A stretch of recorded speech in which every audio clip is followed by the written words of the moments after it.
Well, I'm writing a blog in my PJs, and I wasn't going to do a podcast with it, but I couldn't resist.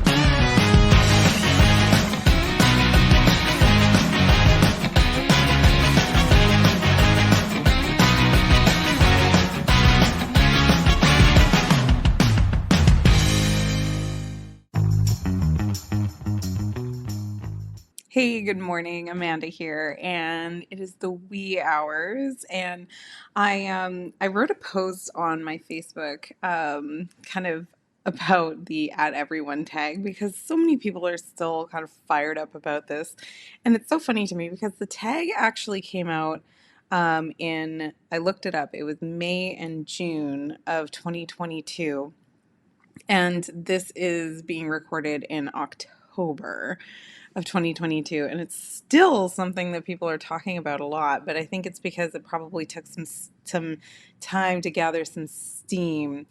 And as a coach and entrepreneur, your your whole thing is to work with clients and to find people who want your services as a coach.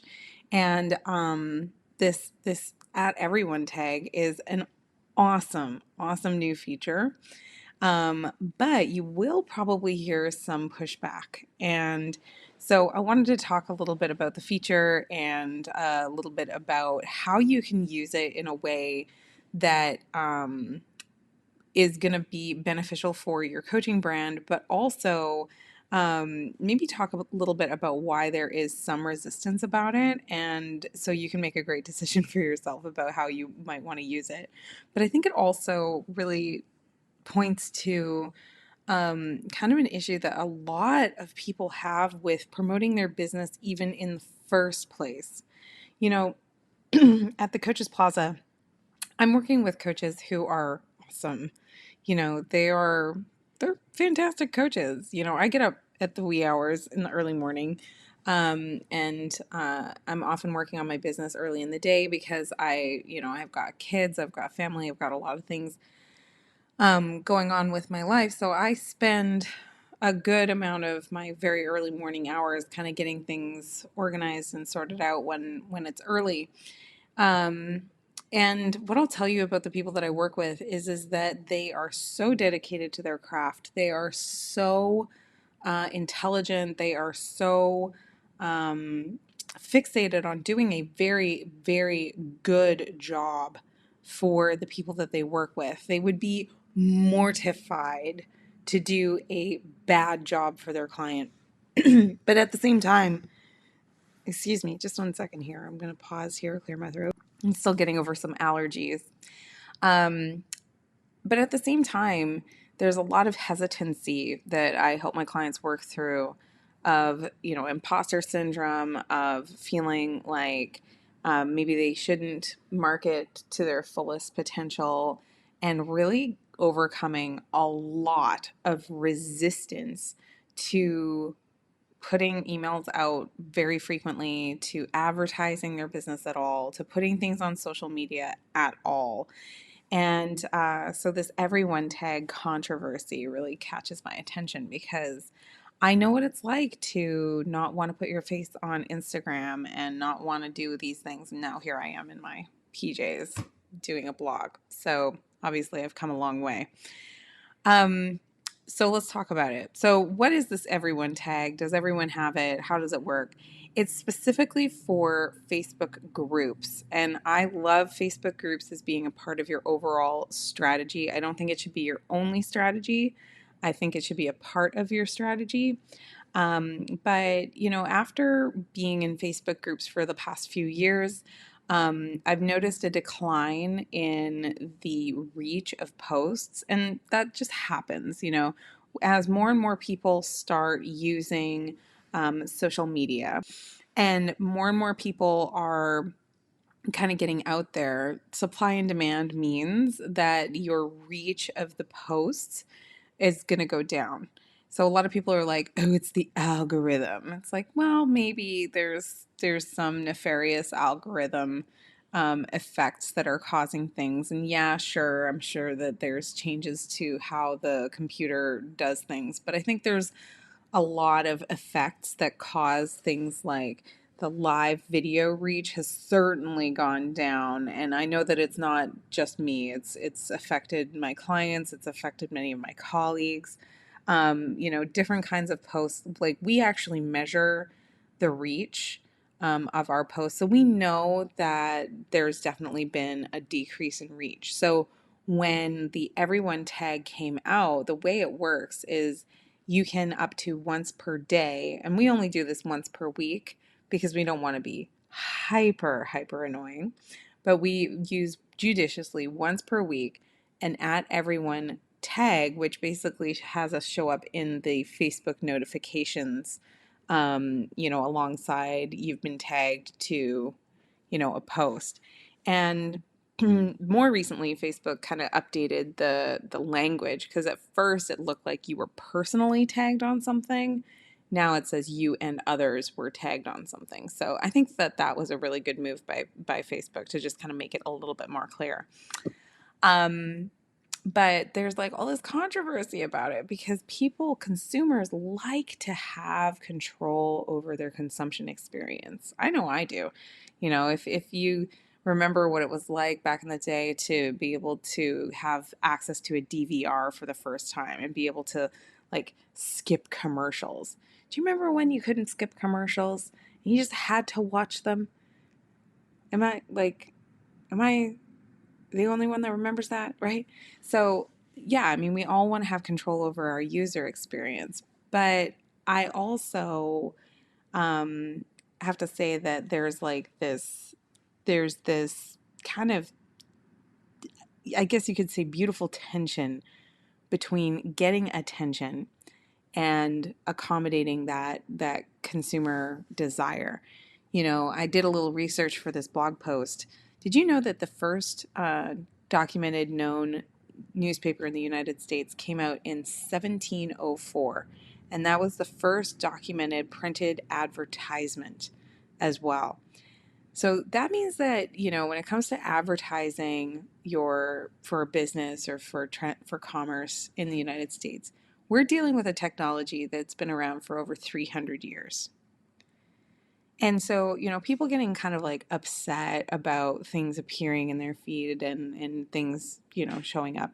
It's like getting mad that there's junk mail. It's like getting mad that there's a billboard. It's like getting mad that, and Facebook is free, you know. The thing is that no one is going to get that notification unless they have joined your closed group. So the only way they can join your closed group is if they requested to join that group. So they, as a grown-up, would have to have requested to join that group. And so I personally find it somewhat amusing for someone to be upset about their own consumption experience because they can always leave the group. So what we decided to do is we decided to use this new ability because it's the first time in many, many months, years arguably, that we've had a new feature come out that's actually increased the reach and the engagement after a decline of engagement over the past several months.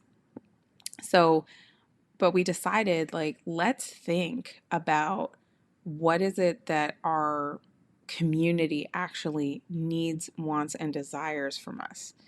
Like, when they very first joined our community, what were they looking for from us?